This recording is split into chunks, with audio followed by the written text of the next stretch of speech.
I do think that the prices are going to be going down. President Obama talking yesterday in Florida, stumping for his new Paycheck Fairness Act. And, of course, you know, whenever they're talking about fairness, it's really unfairness, right? It's always whatever the government has a piece of legislation.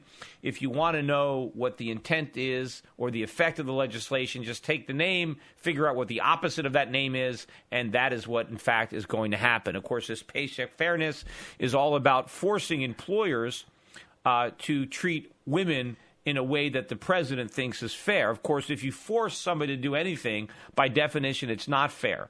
What's fair is what happens when there is no government force. But when government comes in and tells you what to do, that's what's unfair. And, of course, all of this stuff backfires against women. All of the laws that the government passes to protect women make employers less likely to hire them in the first place because you are raising the costs and the risks associated with employing women. But let's hear from the president. Here he is. It's at Valencia College in Orlando, Florida, cut number 16. And in the coming weeks, Congress will have a chance to go even further by voting yes or no on what's called the Paycheck Fairness Act. Right now, a majority of the senators support that bill, but so far Republicans have blocked it. We've got to get them to change their minds and join us in this century because a woman deserves equal pay for equal work. It's pretty straightforward. Yeah, but women do get equal pay for equal work when they do equal work. But they don't do equal work. That is the problem. See, the reason this bill is unfair is the president wants women to be paid more for unequal work. That's what they want. He wants women to be able to take a lot of time off to care for their kids, yet get paid as much as men who don't take that time off to care for their kids. See, that's not fair. That's what's unfair. You know, I thought it was very interesting that Larry Elder, when he was guest hosting the show, who's been one of my favorite talk show hosts since I was much, much younger. Again, I remember my days when I was driving home from work in California. I'd be in my car listening to Larry Elder, you know, the sage from South Central, and I would get to my house and I would stay in my car.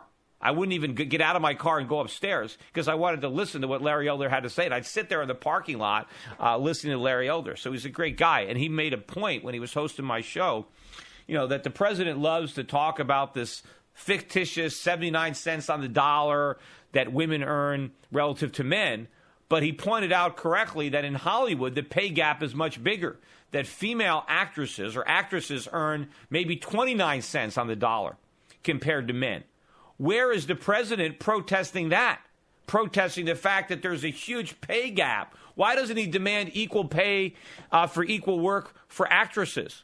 You know, why don't the actresses who star in movies get paid the same amount as their male co-stars?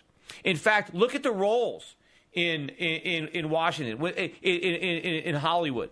A typical film has many, many more male characters written into it than female characters, particularly these action movies. Maybe there's like 10 male leads, and they got one love interest. There's one woman, right? It's a lot harder for the women to get jobs in Hollywood because there's not as many roles for them. And what about as they get older? You know, look at all these male stars now. All the guys that were famous, you know, when I was young, that were famous 20-year-olds, Brad Pitts, Tom Cruise, all these guys who were famous when they were 20, they're still making movies. They're in their 50s. What about the women? Where are all the Brat Pack women who were famous when they were 20? They're not making movies anymore. They were washed up when they were in their early 30s, right? But so why is that? Why is Hollywood, you know, allowing men to be sex symbols and make big movies in their 50s and 60s? Look at Sean Connery, still making movies, right? But why women? I mean, can you think of an industry that is more discriminatory against women than Hollywood, where there's not as many roles for them, they don't get paid as much, the actresses don't have the same longevity as the actors? Why isn't President Obama marching on Hollywood demanding equal pay for equal work? Why don't they force all these script writers to write just as many female parts as male parts? Why don't they force all these movies? Hey, the population is 50% women and 50% men. Why don't they force movies, action movies, to have 50% female stars, right? Why not? It's fair. Because, of course, everybody knows that it's not discrimination. They're just trying to make money like everybody else. Hollywood wants to make money. And what do the teenage guys that are buying the tickets to the movies, what do they want to see? They want to see action, shoot 'em up movies. They want to see guys with muscles and young girls. That's what they want. They don't want to see women in their 50s and 60s, right? And the big bankable stars are men. The names that sell the tickets, that sell the pre-sale foreign distributions. You put a Tom Cruise in your movie, people are going to go and flock to see it. And that's what they're paying these guys for. The bankability, that they can pre-sell the foreign distribution of video rights if they attach a major male star. Doesn't matter, white or black. Will Smith is just as big a draw, a black guy. They don't care about color in Hollywood. They don't care about, it's what sells. It's what sells. It's pure free market capitalism. So the reason women are making less than men in Hollywood, and the reason there's fewer roles, is because of the economics. They're not a bunch of bigots in Hollywood. They're responding to money. But you know what? That's exactly what all the other employers are doing. All the other non-Hollywood employers, whenever you see a disparity in pay between men and women, it's not because of sexism. It's because of economics. It's because of reality. Yet somehow Hollywood gets a pass, even though the wage gap between actresses and actors is so much wider than it is anywhere else in the country. But let me continue with the president's nonsense here. Here, cut number 17. And Congress should not stop there. A woman deserves workplace policies that protect her right to have a baby without losing her job. It's pretty clear that if men were having babies, we'd have different policies, right? I mean, we know that's for certain. You don't have a right to have your baby and keep your job if you say, hey, I'm going to have my baby and I'm going to take 5 months off. I want to come. No, you don't. Nobody has a right to their job. What about the poor employer? What if you work for a small business? What if you're the only employee that guy has? And you tell him, hey, I'm going to have a baby. I'll see you in a few months. Save my job. Well, what if he can't do it? What if he needs to hire somebody else? And what if he can't hire somebody else if he says, look, I want to hire you, but I'm going to have to fire you in a few months when my other employee decides she wants her job back? No, it doesn't work that way.